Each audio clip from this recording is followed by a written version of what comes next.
GST law around real estate has been complex and has undergone several changes since the time of its introduction. Historically, the legislation, the taxation around real estate has been complex and litigation prone. From the several changes that one may look for from a real estate perspective, the key change could be on account of the fact that today the GST law mandates only a one-third deduction towards the value of land. We've had a ruling from the Gujarat High Court in the case of Munjal Manish Bhai Bhatt, where the court has said that the deduction on account of land cannot be mandated to be one-third, especially when the actual value of land is known. It is highly expected that this amendment, should sail through, if not in the current budget, but in the near future. The thought process is that one cannot be forced to pay GST on land, and if by permitting just a one-third deduction, one may end up paying the GST on account of the land also, especially for example in properties in South Mumbai or other metros where the value of land is much higher than the one-third of the total value of the transaction. Another important point is about the GST on the units that are being handed over in the case of redevelopment or slum rehabilitation schemes. The objective behind this is twofold. One is the upgradation and taking care in terms of the dilapidated buildings. And the other one is also because there's a scarcity of land in metros. In order to overcome this, there are several schemes that are come up by the local municipal bodies, etc., like a slum rehabilitation scheme or a redevelopment.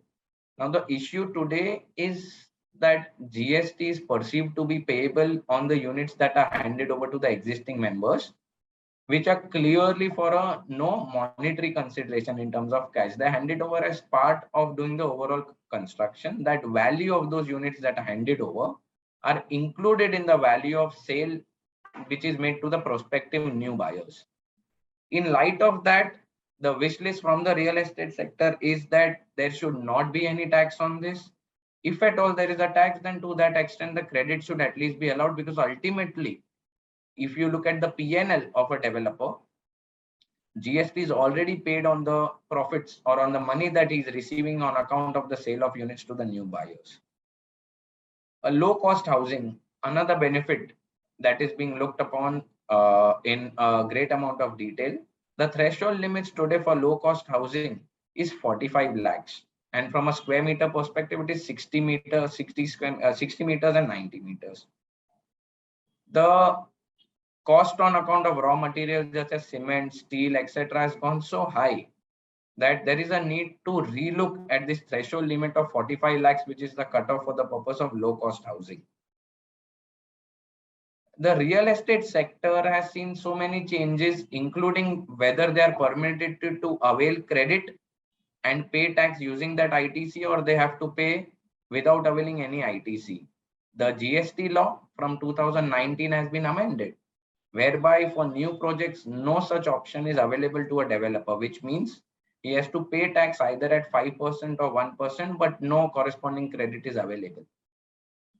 It is a big demand from the real estate sector that it should be made optional for the SSE to permit payment of GST using ITC at a higher rate or at a lower rate of GST with no ITC. Last but not the least, this issue is perennial from the service tax legislation, is about the entire aspect of credit eligibility when one makes a building or a complex for the purpose of commercial leasing. The difference between a commercial leasing or a sale is only in terms of the revenue being either one time or spread over a period of time. But the GST law, as was the case with the service tax law, unfortunately segregates the two, wherein one scenario, which is sale of commercial units, credit is permitted.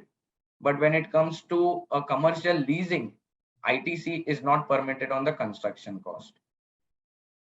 On the income tax front, there is a huge discussion around the long-term capital gain rationalization, be it on the rate of tax or be it in terms of the period of holding for the purpose of deciding whether it's long-term or short-term.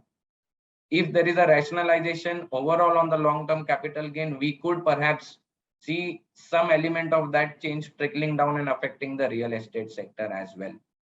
So on the whole, a lot to look for the real estate sector, and the sector is just keeping fingers crossed to see where and how the benefit is going to be made available to them in the budget to be announced shortly. Thank you.